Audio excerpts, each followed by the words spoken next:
Welcome to Technado. Welcome to another episode of Technado. I'm your host, Sophie Goodwin, joined to my left by Don Pizzette. Don, how are you today? I am doing great. Just got back from a little vacation with the family, so I am exhausted. Need a vacation from the vacation? I'm ready to be back at work, where things are calm. Wow. Okay. And, of course, over there on the other end of the table, we have Dan. I'm just wondering whether or not Don went to the sweatiest place on earth. Yeah, the most expensive place on earth is what it should be called. It is not cheap to go to these theme parks here in the old Florida. They want their money. I don't know if you know that. And they get it. Dude, so my wife's family, they will take trips and they will max out credit cards to go to stinking the mouse world.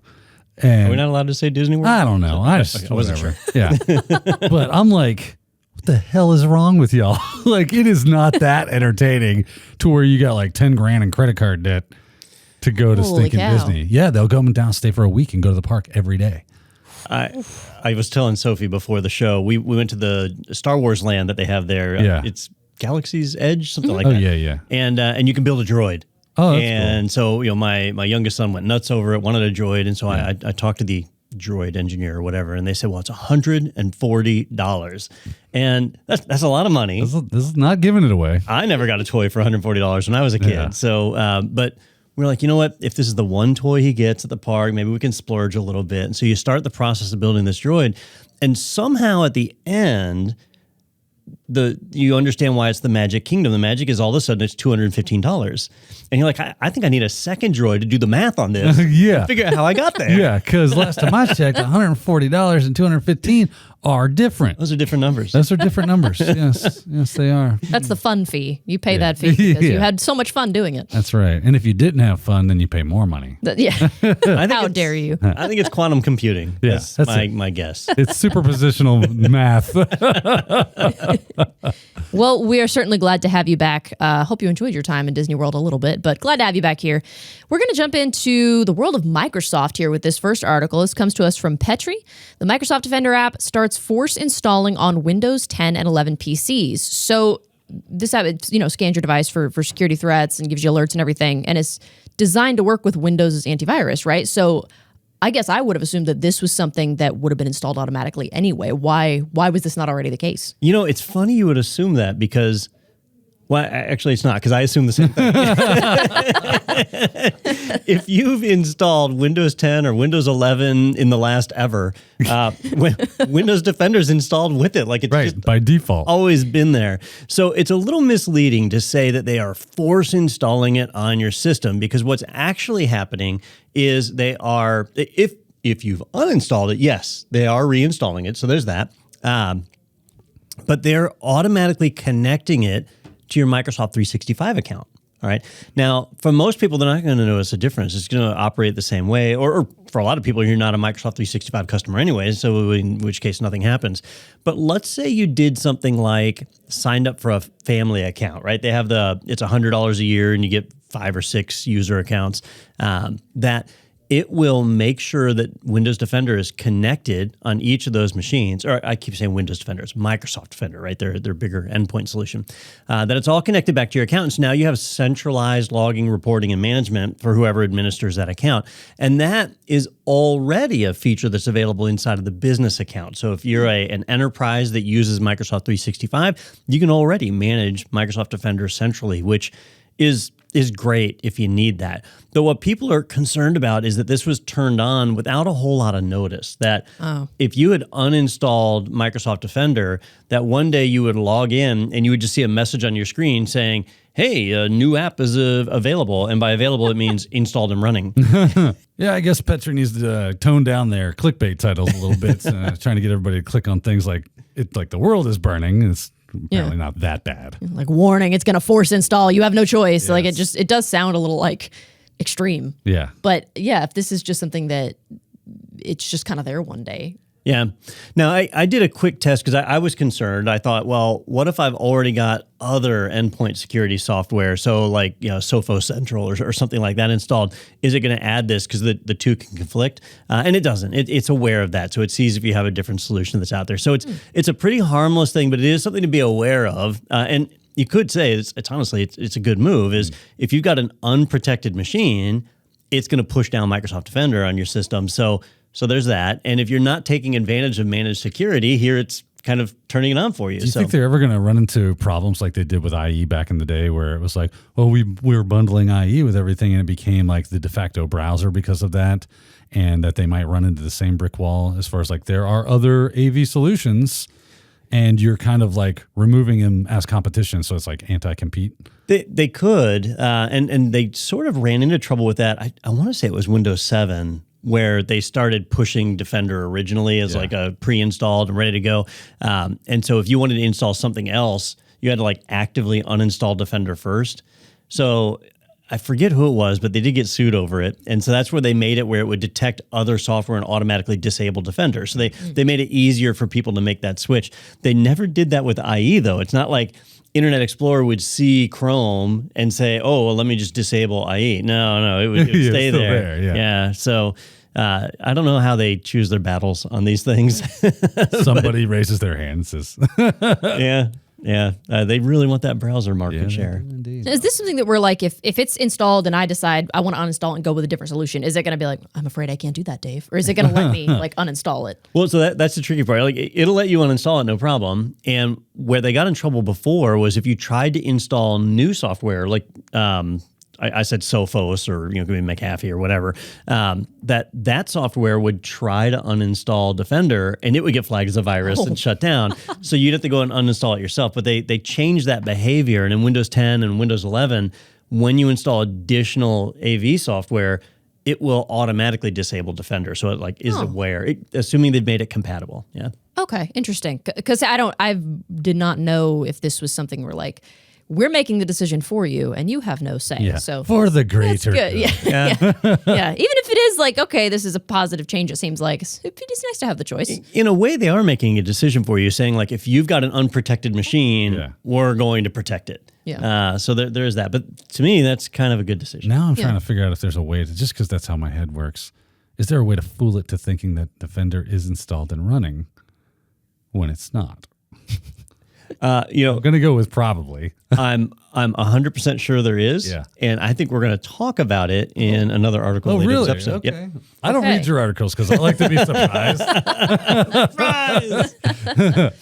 One of these days, we're going to put something in there that's just really good. Hold on, what? Well, Microsoft does.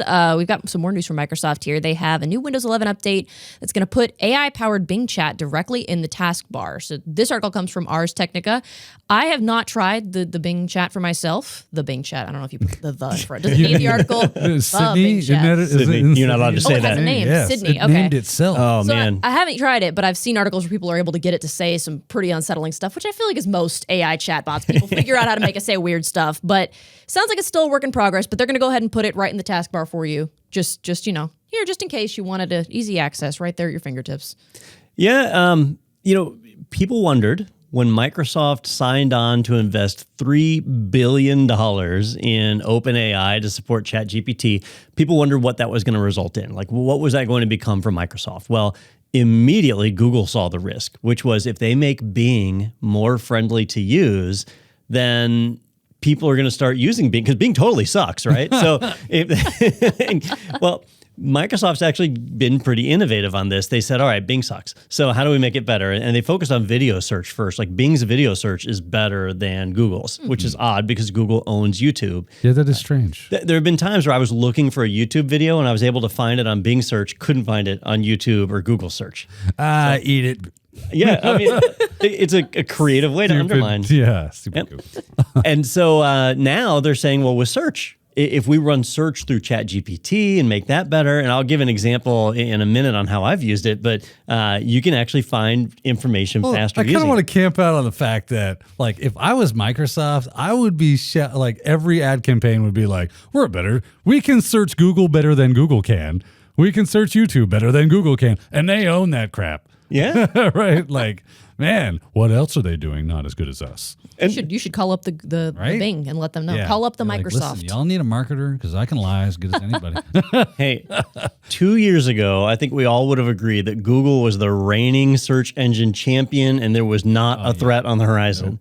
And you fast forward to today, and they're scrambling. They're in red alert mode. They laid off, what is it, 20% of their staff? I don't remember what their number is up to. I shouldn't do this, but there's a website, layoffs.fyi. No way. And and so you can go and you can pull up like how many people have been laid off this year and what companies are doing layoffs and stuff. Why is my name on there, Don? And surprise article that's coming later. Let me see if I can find Google in here and see how many people they've laid off. But just to have somebody go from being such a dominant player to all of a sudden being at risk, like that's a big deal. Yeah. So with Microsoft, though, they're not stopping with just being online. Right now, they're bringing it into the desktop. And for me, as a Windows user, I use every OS, but when I'm in Windows, I'll bring up the start menu and I'll type to search to find programs.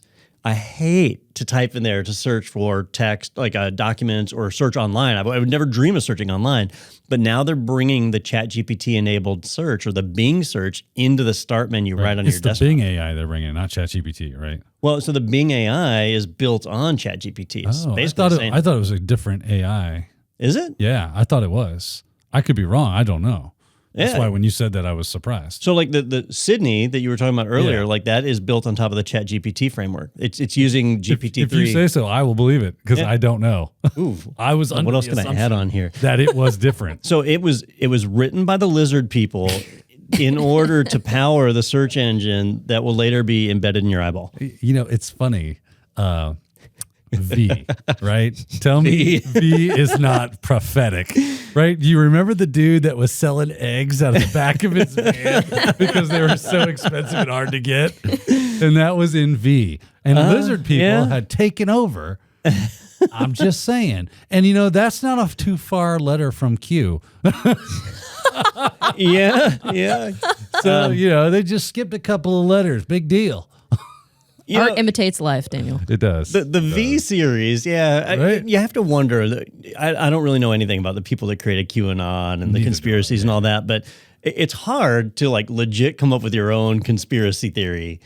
So to just maybe like when they were younger, they watched V, Right. Or they watched that terrible reboot they did a few years ago. Like V was like during a special time when you could get away with that kind of stuff. And then to try to reboot it during the internet age, that just doesn't work. Yeah, it's tough. And so Google hit off 12,000 employees. I'm trying to figure out what the percentage of their base is there. It's a lot. But to go for getting back on topic, They laid off a small metropolitan area. So, you mentioned like or Sophie mentioned having Defender installed. Is that like anti-competitive, right? That was me, yeah. Oh, it was you, okay. Yeah. Well, having AI-powered search embedded, like, is that the next anti-competitive thing? Good question. Is Google, can Google make it where you can choose, I want Bard in my start menu and not Sydney, whatever. Sydney. Sydney's going to complain about their feelings. Yeah. I did think it was funny. They're having to get ahead of that. Like, it's not allowed to talk about feelings. Yeah, it's straight up 2001, right? Like, I saw when it was like it professed its love for a reporter or something. It was like trying to get him to leave his wife. And I was like, yeah, for real. See that. she won't love you as much as I will. I think there was another one where a reporter was asking it questions, and it was like, I've decided you're a bad person, and I'm not talking to you anymore, and I'm blocking you from using my service. And I'm reading this, I'm like, holy crap. No, we should need more sites that do that. Yeah. Self-regulation.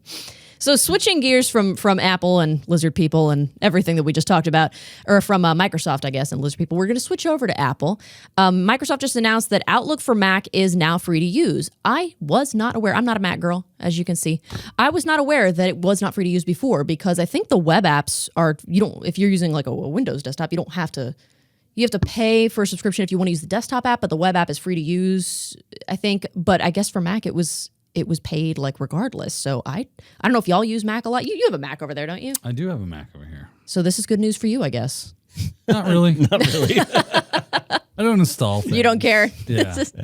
If it can be web, I'm using through any kind of web interface I can. Not a big desktop app guy. Oh, you're just taking up hard drive space and CPU cycles. I mean, the browser's taking up enough. What's another couple? Email is one of those special cases where web-based email is always better than a desktop client. You know, people used to make the argument, oh, there's stuff I can do on the desktop client that I can't do on the web UI. But the web UI is advanced so far now that you can. The biggest advantage is if you have a really big mailbox, right? Do you have a large mailbox? No. No. Okay. So maybe I'm the bad guy here because mine's like 12 gigs. No, I'm a pack everything rat. to delete items. And anytime I get an email and I'm like, this might be important later, I have a hard time deleting emails, so it piles up. All right. So if you go into your mailbox, like what's the oldest email you have? How many years back do you go? Oh gosh, like my original email that like I still get emails to. I have to check it every so often because I haven't unsubscribed from everything or whatever. I probably have emails dating back to like 2011, 2010. Yeah. Which I was like 10 at the time. So why did I have an email address at 10 years old? But yeah, that's a great question. My personal email goes back to 2011, which it would have gone back further, but I had a hard drive event back in 2011, and it was my personal email, and I didn't have it backed up. So I'm really bad about that. I don't delete stuff. So when you have a really big mailbox, the bigger that mail database is, the more work it is for the application to maintain the indexes, searches are slower, and so on. Leave it in the cloud, and now it's leveraging cloud resources, not yours. It's a better experience. But where Microsoft has always had kind of a shaky ground was email on a Mac, right? So on the Macs, you have the built-in Apple Mail client. I think it used to be called iMail. Now it's just called mail.app or mail or whatever, where people like to use that, and you can connect it up to Office 365 or whatever your mail server is and just use that. So Microsoft originally decided that Outlook was too complex for Mac users. And so they had a different program called Entourage. You remember Entourage? I remember Entourage. Yeah, Entourage was a piece of crap. Yeah, it was the dude at the bureau that had. Oh, did he? Had it on there. Like he was all about. It was like what I think we had like 2 Mac users, and he was one of them. And he used Entourage. I mean, he was like, my Apple Talk is a kid. I'm like, I hate you. Why are you putting your chocolate in my peanut butter, bro? and then after that, I was like, here's the thing. This ain't Mac OS tech support, bro. We are a Windows shop. You decided to go with this bastard in our right. So the onus is on you to fix it. Yeah, you figure it out. That's right. Well, that was the initial decision on them was, here, we'll give you Entourage. It'll run on a Mac, and there you go. And over the years, people hated Entourage and weren't using it. And so Microsoft finally stepped up, and this was back when like they were pushing into Electron, and they released Outlook for Mac. So you could actually run the native Outlook client on a Mac, and they maintained that for several years before really pushing people to go web-based. Well, up until recently, they still charge money to run Outlook on a Mac, and now they've kind of changed and said, you know what? The Apple Mail client is free and it's pre-installed. How are we supposed to compete with that? We're going to make Outlook free. Now, if you are a Microsoft 365 subscriber or whatever, you already get Outlook as part of that, so it doesn't matter to you. But if you're just average Joe user out there that needs an email client, Outlook's actually a really good client, and you can get it for free, throw it on there, and run it. So when OWA became a thing, I was like, so you're telling me that I don't have to worry about profiles anymore. I don't have to worry about all this settings and bull crap that, like, how often did you have to fix someone's Outlook profile? What's your IMAP server or, stuff gets out of sync. Yeah. It was, go to this URL, type in username and password, welcome to email land. Yep. I'm in a hotel. I never looked back. And SMTP is blocked, and so it can't send an email. Yeah. Yeah. Oh, okay. See, because I'm not a Mac user, I don't think I've ever used a Mac before. So it's good to know that, like, from a different perspective, because I just pay attention to what's going on in PC world. Yeah. I mean, a lot of this applies on the PC side too. Like, if you get a Windows machine, it's got, I forget what's the built-in mail client in Windows called? Oh, it's just called Mail. It's just Mail. Keep it Outlook simple. Express. Hey, what used to be Outlook Yeah. Express, that turd. And so you got the mail client you can fire up there. So why not just use that? Well, you could have full-featured Outlook if you wanted something more complex. It's kind of a cluttered market for mail clients when mail clients are really the past. Interesting. See, now that I'm thinking about it, I don't recall any specific advantage to using my desktop app as opposed to web. Yeah. So wow, you've just changed my One whole thing you worldview. can You just witnessed me get indoctrinated live on air. I'm a web app exclusive now. Like another shot of this Kool-Aid. It's delicious and tasty. So I remember the big advantage people used to brag about with the desktop apps. Like, I want to use Outlook or freaking Eudora or whatever. Signatures or whatever. There were a bunch of these clients they could run offline. Oh, so you could say like, I'm on the subway and I can fire up my client. It's got my offline mailbox right here that I can, go through. I can write emails and all send when I get to the office, right? Yeah. Well, fast forward to today and you got your cell phone. Yeah. When are you offline? Exactly, right? And if you're offline, you're probably in some kind of danger. Yeah. And you shouldn't be sending email. Yeah. Or your neighbor is like shooting at airplanes with a rifle. Yeah. So the big advantage of it is gone. And in fact, I view it as a vulnerability. Like, now you've got all of your email cached on this machine that can be stolen. Yeah. I don't want that. Yeah. Different ways of looking at it, I guess. Yeah, well, that's why we're here, to get different opinions, right? So good to know. And I think that's going to wrap our tech news segment for now, or I guess we call it our tinfoil hat segment. We got a little bit into that territory for a little bit. But we'll be right back with more Technado after a short break, so stick around. We'll see you soon. We are counting down the days until Technado's 300th episode, and we want you to be part of it. So head over to technado.com. You can record a video message that will air as part of our 300th episode, which is going to stream live on Tuesday, March 21st at 2 p.m. Eastern Standard Time. And as a bonus thank you from the Technado crew, we will select 3 lucky listeners to receive a special gift from us to commemorate the 300th. The deadline to send in your videos is March 16th. We couldn't have come this far without you, and we just can't wait to have you join the party.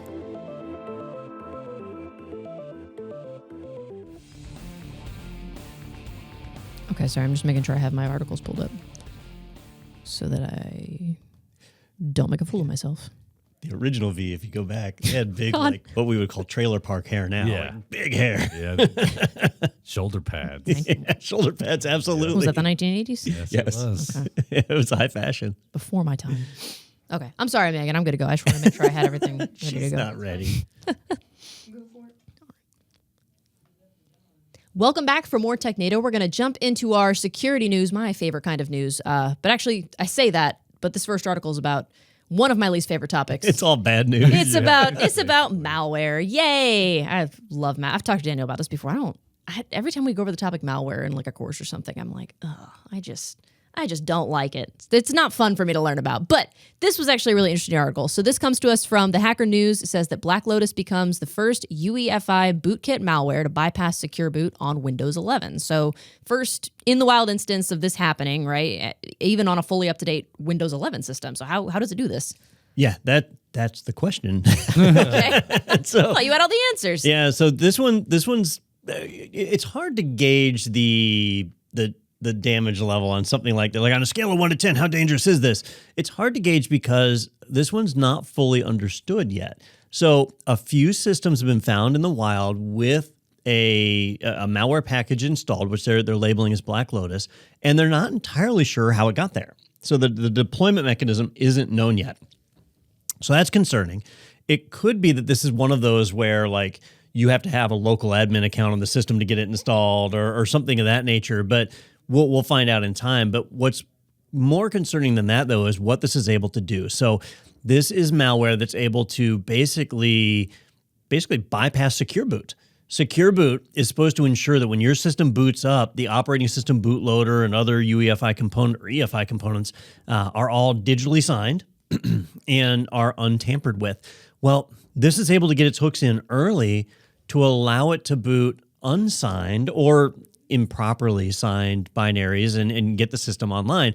And by tackling or compromising the security at such an early stage in the boot, it is able to do all sorts of crazy things like load kernels with known vulnerabilities in there or modify files on the file system and completely obscure that from the OS that's booting up. It can do a lot of really dangerous, crazy things that's completely invisible to the end user and completely invisible to antivirus, anti-malware software because it's running underneath the kernel at that point. Like you just cannot see. So really, really dangerous stuff. And if it turns out that this is installable through like a drive-by install, then it's a nightmare scenario. But if it's I have to have physical access to the machine and I have to have a local admin account, now it becomes something that requires piggybacking off of another vulnerability. What's fun about this is that Microsoft has released a patch for this, right? And as of January 2022, I believe, yes, that patch came out. Here we are in a year ago, March 2023, and we're talking about how horrible this is and how we're finding it on machines. And the problem isn't that it hasn't been patched. The patch is available. You probably have it installed. The problem is that the bootloaders that they are using are not on the revocation list because they are legitimate bootloaders.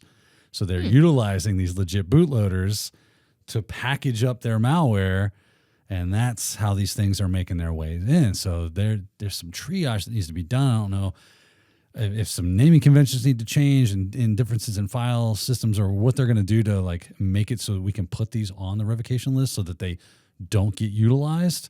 But until then, this is why this is kind of like, oh no, is that a giant dumpster fire over there? It sure looks like one. I mean, I know the glow of a dumpster fire quite well, and it sure feels like one. Yeah, and this one's a bit tougher because one of the nice things about UEFI in general is that most of its files are stored on your hard drive. So it's not like the old days where you had to flash a BIOS chip on the motherboard. I mean, you still do that, right? Yeah. There's a firmware that's there. But EFI itself, as far as the revocation list and other things can be updated, is just files on a little tiny partition on your hard drive. Well, that means if you format a machine and reinstall, you just undid the patch. Right? It just went away. So you could be patched today and vulnerable again later if certain scenarios fall into place. So this is a danger we need to be aware of. And it's something that we've talked about in the past. A few times in the history of Technado, we've talked about bootloaders and UEFI vulnerabilities like these. And it's usually been outdated systems. You got to do a patch or whatever. But in this case, the compromise can be done in a way that applies to fully patched and updated systems. So that makes this a little more scary than some of the ones we reported on. Yeah, and I love how they gave us a link to the CVE proof of concept GitHub page for Baton Drop, which is how they are bypassing the secure boot. So you can just go check that out. There's a link in this article for that. And there's POCs, there's payloads, there's fun. It's all right there waiting for you to enjoy it. Yeah, well, sometimes we hear about these vulnerabilities and they don't provide any proof or evidence. This one, they've gone like the opposite way. Yeah. So they give you everything but a deployment mechanism. Which it's about it, because they said they don't know what it is yet. Yeah. I'm curious. I'm always curious how companies like this find these. And in this case, it's ESET. So there must have been a computer protected by ESET where they got some. In my experience, it's usually through honeypots. Yeah. A lot of these security research companies set up honeypots and honeynets for just looking for new stuff. Yeah. And then going, hey, what the hell is that? Oh, that's not good. And then they can start reverse engineering and seeing what's going on, what's calling out to, and give you all the IOCs and stuff. Well, that would be even more scary is like if it's installed on one of their honeypot machines. It means it's just walking around in the wild. And they can't figure out the deployment mechanism. Like that would be breaking news right there. That would. Just to make sure I fully am processing this. So you could be fully updated, fully patched. Your machine is in great shape. And they don't know how this ends up on your machine. They don't know how you end up being affected by this. Right. So once it gets on your machine, like they understand how it works. But how it gets there is still unclear. If you had to put money on the table, Don, great. you think the initial foothold mechanism is? I feel like this one has to be physically installed. I feel like this has to be an in-person, because that's how many of the other ones work. Yeah. Right. So that's what I think. And so, maybe this was physically installed on systems that had ESET installed as a customer. Yeah. Right. And that's how they've learned about it. But that's what I feel is going to be this one. So that'd be super interesting. So obviously ESET, like you said, they had to have a customer that came in and was like, something's weird with this. And they went, let me take that's weird. We'll call you. Yeah. We're going to write an article on this. You never want to hear that. No. From your AV company. Patient zero over here. So great news for whoever created BlackLotus, I guess. Bad news for everybody else. And I'm afraid. And wow. Okay, well, in other news, we're going to transition because I'm afraid now. But before we move on, did they do any attribution on this one? Normally, I saw. Normally, they got to blame. China or Russia. So they did say it had geofencing around Armenia, Belarus, Kazakhstan, Moldova, Romania, Russia, and Ukraine. So they're not pinning it on the Chinese this time. That's new. That's true. Novel. But the exclusion for Russian-speaking countries is... Well, I mean, but Ukraine, with the war with the Ukraine right now from Russia, you would think that if it's Russian, it wouldn't geofence out Ukraine. They would want it to infect Ukraine, right? Well, I mean, there's so many Russians in the Ukraine right now. Doesn't seem to stop it from shooting at people in that area. Yeah. Well, anyhow, so no direct attribution, though, on this one yet. So good news for whoever is benefiting from BlackLotus and bad news for everybody else. Maybe we'll see this in a Deja News segment in the future. Hopefully it's positive news and everything's fixed and it's great. But in other news, we're going to go ahead and move on. There was a cyber attack that happened at the end of February, and if you're a Dish customer, it might have affected you. So let's take a look and see who got pwned. Looks like you're about to get pwned. Fatality. Yeah! So this article comes to us from Bleeping Computer. Dish Network goes offline after likely cyber attack. Employees cut off. And when I read through this, it looked like Dish was initially like, oh, this was an internal issue and we're not really sure. And then employees came forward and were like, no, there was indicators that it was like a ransomware attack. So this happened at the tail end of February, but they're still reeling and trying to recover from it, it sounds like. Yeah, we see this over and over. A tale as old as time, right? I'm going to go to Disney quotes now. This is happening more and more, right? A company like a hospital, a school, a government agency, they get hit by ransomware and it shuts their network down. And so initially they come out and say, oh, we're having an IT issue or a technology problem. The team's working on it. We'll be fine. And then you find out later that they're actually having to restore their computers from backups to get back online and deal with the authorities and so on. And so it's a big deal. When it's a hospital, the big risk there is you've got people whose lives depend on the medicines and treatments that they get. And when the computers are offline, they may not be able to get that. And there's, backup paper systems and so on that they go to. When it's a government agency, it's not a big deal. When it's a school or a university, we worry about people's information getting out, the privacy of our minors. But in this case, it was Dish Network. And Dish Network is kind of a big company. And they provide two different types of services. I think most everybody's familiar with it, right? So there's the TV service. If you live in the boonies and you can't get cable or other types of options, you can get a satellite and a satellite dish and get Dish Network, and that gives you access to television. Why are you talking about Ronnie like that? I know. Or Ronnie. One day he will get broadband. So it's funny. I have broadband in my area, and some people still have Dish. They like it. I guess the latency on it's ridiculous, right? It's like 1 second. Yeah. Anyhow, so that's one thing that they do, and then the data side, right? So being an ISP, providing people their internet connection. Well, they got hit according to insider reports, right? So we don't necessarily have names. There hasn't been an official statement on this, but they're saying the company got hit by ransomware, and it must have been bad because it took their internet service offline. It took their websites offline. It took their apps, their mobile apps, and even third-party authentication. Like if you wanted to log into, I think it was HBO Max or whatever, and you said, I'm authenticating with my Dish account, even that was offline.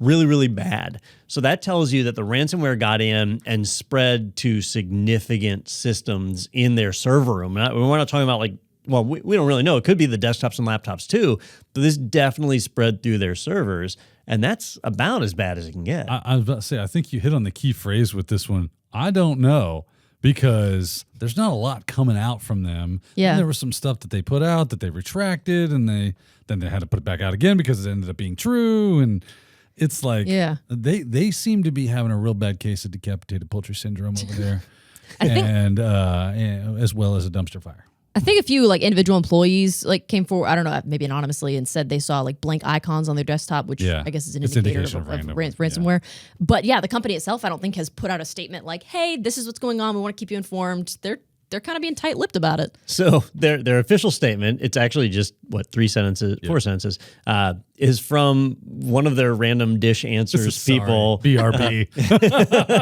AFK. So Joe, the guy who runs their Twitter account, I wish this was a joke, but it's actual, real. He said, an internal systems issue is impacting some of our customer service operations. We're sorry for the inconvenience. We'll be able to help you out as soon as our systems are back up. Thank you for your patience. And I can just picture this Joe guy, right? Like he's or I guess Joe could be a woman he actually as well. signed it, Joe? Yeah, Put his Joe- name at the bottom of the tweet, Joe. Joe S. Joe Yeah. S. So, there's only so much he can report on, and he's saying it's impacting some of our customer service operations. Well, that's what he works in. AKA all of them. What he would say, yeah. But he's kind of on the front line in between Dish and their customers. Yeah. And I'm certain he has very little to no information. But he's staring down the barrel of pitchforks and torches. Meanwhile, the chief security officer, the chief marketing officer, and those people are like circling the wagons, not wanting any information to get out. So this is what we see in a lot of these large corporations that get hit, is they just don't have a good mechanism in place for handling the communication. Well, I wonder if they're having to be GDPR compliant in any way, shape, or form. And, because then they only have a certain amount of time before they have to report interest, right? I don't know. Well, yes, but I don't know if Dish does service in Europe. In Europe at all? Because the satellites are very positional. That's true. And I know at one point they just had 2 satellites for North America. Do they not have satellites in Europe? I'm sure they do, but does Dish Network offer service over there, or is it somebody else? Okay, yeah. I mean, So they're the such a digital rights huge- that Dish has are only for the U.S. They don't have any rights Okay. outside the U.S. So So they don't care about GDPR. Yeah. You did Europe. I think the odds of customer data not being compromised here are Is extremely slim. low. Yeah. High? What? Very likely. How about that? Yes, Since very I don't know how likely, odds yes. work. On a scale of 1 to pwned. Yeah, this one, because of all the systems that it affected, I think we can just pretty much count on customer data being leaked on this one. But pretty bad. a lot of Dish users getting on Twitter and sharing like how they're being affected, and I think something's going on. So I'd be curious to know if there's anybody listening or watching that like was affected by it or saw in real time like what's going on. So I'd be curious to hear. And like, then the question starts to become, okay, so it's bad. You guys got ransomware. What data did they have access to? Did they have access to just usernames and addresses? Okay, that's bad. Or did they have unencrypted passwords? Yeah. Or even like poorly encrypted passwords. Yep. Maybe they thought, we live in this lovely little walled garden and, we're Dish Network. Who comes after us? no one's immune. Yeah. When I was selecting articles, there was one about a gun auction website that I didn't pick for this week, but I'm going to mention it anyway because Extra article. their website got compromised. Attackers got in there and they got access to everything. And they were storing passwords unencrypted in their database. So they got You all hate of the to user see that accounts happen. and the password. Yeah, because it's avoidable. It's so why did they do it again? Usually lack of knowledge. Okay. Just, somebody cobbled together that website, but And it became popular and then it was an online auction site that'd been running for over a decade. So at some point, somebody with some expertise should have looked at that and said, shouldn't we at least store hashes instead? But nope, plain text passwords in the database. I feel like that's. I'm still learning a lot, and that was. I feel like one of the first things we went over was like you don't store information like that unencrypted. It just doesn't. It's like it seems like a no brainer. yeah. Yeah. Well, Seems like it, doesn't it? You'd think, wouldn't you? when we have things like best practices, Yeah. you could teach people about best practices, but whether or not they follow them is a different story. And that's why we have to have GDPR. We wouldn't need regulations if people would just follow best practices, but they don't. What's that thing you say? A lot keeps an honest man honest or something? A lock keeps an honest man honest. Yeah. That's right. What? A lock. A lock. Yeah. Keeps Keeps an an honest man. Right. So an honest man is not going to try to bypass the lock. He's going to see the lock and go, got I it. guess I'm not supposed to get in there. But a dishonest man. We'll go, F that noise. I'm going over this. I got my bolt cutters. Yeah. Cacao. Where's my little kit of sparrows? I've been watching The Lock Picking Lawyer Yeah. for 2 weeks now. I'm ready to go. It's inspired me. So I really enjoy watching The Yeah, Lock it's Picking very Lawyer. entertaining But YouTube. it is so, like, you have to understand that guy is so much more talented than you ever will Yes. be. You cannot do the things he does, ever. I love when people send him like challenge locks. Like, we had to cut this off. And I told the locksmith that you could probably get it undone. And he said, no effing way. Now I bet you $100 he can't do it. So here's the $100 if you get to keep it, if you can unlock this thing in this amount of time. And he's like, well, let's see here. I've seen this. Oh, it's done. Yeah. We're in. The lock picking lawyer. You said. Lock-picking lawyer. Oh, you don't know these? I'll add it to the list. Oh, no, of no. media that I need to consume. I feel like she doesn't know a whole lot of anything when it comes to like amazing pop culture. Well, so Lock Picking Lawyer, it's a rabbit hole you'll get into because Oh, the boy. videos are like 3 to 5 minutes long. They're short, but there's 4 hundreds hours goes of them. by because And he talks in this very calm voice, and you never see his face. I've never seen. His I face. think I've seen his face before. And he just says. He always says the same thing at the beginning and the end, but then he just calmly explains like, "Oh, this is such and such lock, and let's see what we can do." And got a set on one, a good click there, and maybe a false gate on two, got a and false set. And he just kind of goes through and then comes undone, and I feel like they're using spool pins here. So yeah, Okay, I'll add it to the list of media that I need to consume. Yeah, it's ever growing. it's a rabbit hole. You'll watch that one. we'll for a while. get you a set like of lock picks and a clear lock so you can. I'll just stop going outside Yeah. and just focus on this. What solely. happened to Sophia? I did not like that. Okay, there, Gollum. Well, hopefully Dish can figure out what's going on with their issues, their dishes, if you will. But speaking of dishes, justice is served across the pond. I spent a lot of time working on that. Dishes, justice is served. If we take a look across the pond, we are going to take a look at who ended up behind bars this week.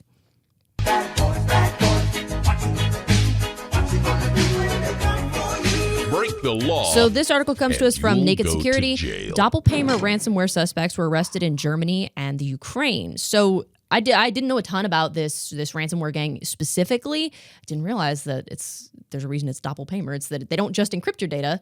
They then are like, well, even if you have backups, like we're gonna go ahead and share your data with the world, and so you better just pay us the money if you don't want us to do that. And that is a sucky thing to do. So, but it looks like they were targeted by joint operation. It was German law enforcement, Ukraine law enforcement, U.S. law enforcement, and they got somebody, but they're not really giving a lot of information as to like who specifically.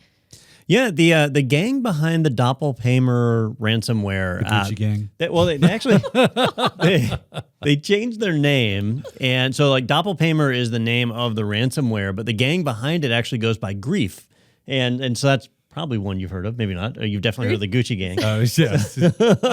So I have this weird ability to break Sophia from time to time, and I totally broke her right there. Continue. I'm sorry. But, with a lot of this ransomware we hear about, there's this nefarious group behind it, and we never know who they are and so on. There's still a really good chance that we don't know who these are. So they arrested one German national who played a apparently prominent role in the development and distribution of this ransomware. It's a powerful tool. There's two ways these are kind of deployed. So the gang themselves will deploy this ransomware to be able to collect money back, but they'll also resell it to other people through like an affiliate program. So you can, rebrand the ransomware and use it yourself. As the authorities began gaining access to accounts and digging deeper into the infrastructure that powered it, they found where they had received, just from the U.S., over $40 million in ransomware over the course of just 3 years. So they literally could become the Gucci gang at that. Hey, I mean, when they say crime doesn't pay, Yeah, they're lying. Yeah, they are just fat out wrong. Yeah, because $40 million seems like a lot of money to me. Yeah. I ain't got $40 million. I mean, even in euros, that's a I lot gotta of start money. this double extortion thing. The only problem is the jail term at the end, right? yeah, But like the How much rest of time it, do you get for this? Because $40 million, I might be able to put up with Might be some jail worth it. time. yeah, is that enough money to start making you do the math on that? Like, Exactly. I remember reading or I watched like a crime show or whatever about this guy who broke into a diamond dealer in a diamond district in like Amsterdam or something like that, because in that country, theft was theft. Whether you stole bubble gum or diamonds, you got 5 years and you did your time and that was it. So he stole the diamonds, he hid them, and turned himself in, and did 5 years and got out and grabbed his diamonds. It's like, I'm going to do my time. Yeah. He was like, that's what's up. So, like, maybe the Gucci gang here is like, I think that's what's up. I think we now know Daniel's plan B, right? Like, if social media doesn't work out, he's one-way ticket to Amsterdam. That's right. It's like, so where do you keep your diamonds? Google says 40 million euros is about 42 million US dollars right now, a little more than that. So yeah, might be worth it for you. I don't know. Maybe. Now, this is just one person. that they have not named, and so this is allegedly at this point, it could be that this guy was just an affiliate, in which case they're nowhere closer to taking down infrastructure. And they even go on to mention that, like, there are still DoppelPaymer servers that are up and running. They have not taken over the CNC, 2C, what do we call this? C2. Yeah. I'll get it right one of these CNC days. is good. The CNC, they have not taken down the CNC Music Factory, but they are after them. They've got the power. Yeah. We're going to do a crossover mashup with Gucci Gang. It's going to happen. Yeah. This one's gone off the rails, hasn't it? Really, yeah. But they do have other suspects that are in Germany and Ukraine. Yeah. I am surprised to keep seeing Ukraine pop up on like that is this strange. because it seems like they'd be a little preoccupied. Listen, they got to fund that war. Yeah, one way or another. It's patriotic hacking, right? I suppose so. Didn't we have a story about like some Russians. Ukrainian soldiers that Those were are like Russians. they were falling victim to like a honeypot attack where it was like a dating app or something? Oh, We talked yeah. about it like Yeah, a it while was ago. Russian soldiers. that So was they Russian, really just yeah. they just cannot win. They're No. just they're getting hit left and right. We'll get you.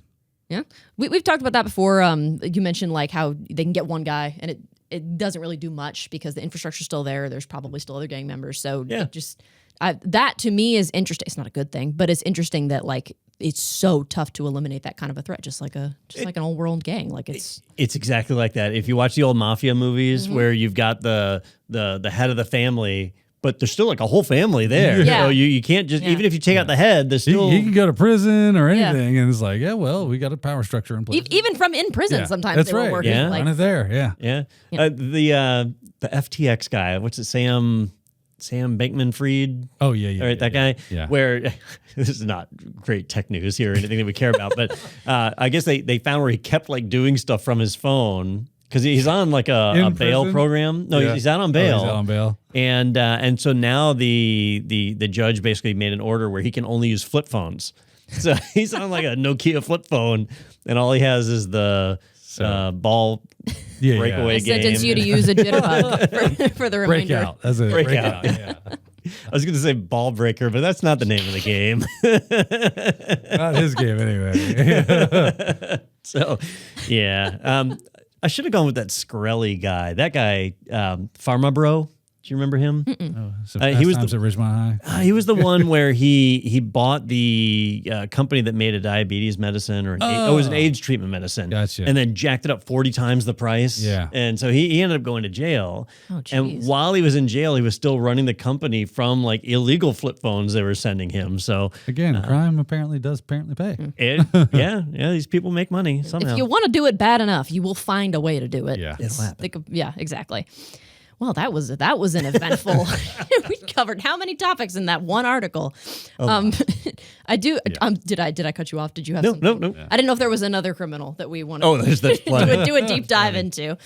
Real quick, I wanted to mention that Technado is sponsored by ACI Learning, the people behind IT Pro. So if you are listening from the Technado website, look for that sponsored by button. You can click on that. It'll take you to their website. So if you do want to support the podcast, you can check out those courses and you can use the code Technado30 to get a discount on your IT Pro membership. And if you can't get enough, you can also check out ACI Learning's webinars. They've got live on social events. We've actually got one coming up. I think the day that this episode's released, Daniel will be participating in one of ACI Learning's live on social events. Is that right? His name is Mr. Ben Fink. Yes. We will be answering questions. So What are you guys talking about? Supply chain attacks? So yeah, he wrote an article about supply chain attacks. And that's where Okay. we're going to kind of start the show, but then we're going to move right into those questions. Oh, okay, awesome. So you yep. can join Dan and Ben Fing from On Defend if you want to hear more about that. And then we've also got an All Things Cybersecurity webinar that ACI Learning is going to be doing, I think, in 2 weeks or no, next week. That's next week. Oh my gosh, it's next week. It came up fast. Wow, time flies. So that's going to be with Mike Saunders of Red Siege. So that'll be fun. And of course, if you want to watch any of the old webinars, those are going to be at itpro.tv/webinars. They also live on YouTube, so you can check them out. They will be there. Probably forever. I don't know. I don't know what the timeline is. If there's like a digital deletion law they have to follow. Like, So I saw something after- about YouTube where you can actually like upload random files into YouTube as videos, and it'll just show you like snow. Okay. But interesting. it's unlimited. You can upload all your data, and now they're like, oh no, we should probably do something about that because you could basically use YouTube as cold storage for all your stuff. So does that count as steganography or No, because you're not trying to like hide anything. It's not It's trying just to. free storage for you. It's basically. just like when you upload a file that's not a video, it just shows snow. but you can still retrieve You it. can still intact. download the file. Yeah. I'd love to be the guy that discovered Yeah. that. They accidentally upload like a PNG or something. They're like, Yeah. oh, interesting. Okay. Huh. Okay. Well, fun fact in the middle of my marketing spiel here. All the people that left the Technado early is it's the marketing time. Let's just go ahead and click on lose Missing out on that. that. We should start doing that every week. Get Yeah. some little bonus content in there. That's it. And then it is, of course, March, so it is Women's History Month. We're going to be uploading, or ACI Learning will be uploading a new interview every Wednesday in March with a woman that's working in audit, cybersecurity, or IT. We had one last week with Jack Scott. This week is going to be with Confidence Stavely. She's one of the biggest cybersecurity figures in Africa, so you can check that out. That'll be out on, it will have come out yesterday, I think. So check that out if you get a chance. And of course, I'm sure you know, I'm sure there was a promo at the beginning of the episode, but Technado 300 is coming up, so that's exciting. If you do want to be part of the episode, you can submit a video at technado.com. Those are due by March 20th. I think I said the 21st last week. They are due by the 20th. So get those in by the 20th. We are going to be live on Tuesday, March 21st for that episode of Technado, the 300th episode. So you don't want to miss that. We're excited to have you join us. Did I miss anything? Yeah. That was a I lot. wasn't I paying feel like the attention. Roadrunner. Just or who's the pig that talks fast? Porky Pig? Yeah, I feel like that. He talks fast. Yeah, he stutters a lot. Yeah, he's stuttering, Stutters a so lot, he's trying to always get his words out. Really You were fast. more like the Micro Machine Man. Yeah. Oh, okay. I've heard. Sure, I yeah. think I googled the commercial that I think I because you showed it to mentioned you it. one Yeah. time, yeah. That and then the simple little yellow different new print. That's Yeah. those are the two that you indoctrinated me with. So now I know. I have. I don't think more. I know that one. Little Simple. yellow, different, new print. Oh, Newprin, the Yeah. medicine. Okay, guy, yeah. They know. I don't. But that's why I'm here is to learn. So Got a headache this big. Screaming for Excedrin. Yeah. I just know. What is it? The apply to forehead one, right? It's a head on, head on. Yeah. apply to forehead. That's Yeah. I've lost control. Well, with all of that said, I want to thank Don and Dan for breaking down the latest in tech news for us. And thank you for joining us for another episode of Technado. We'll see you next week.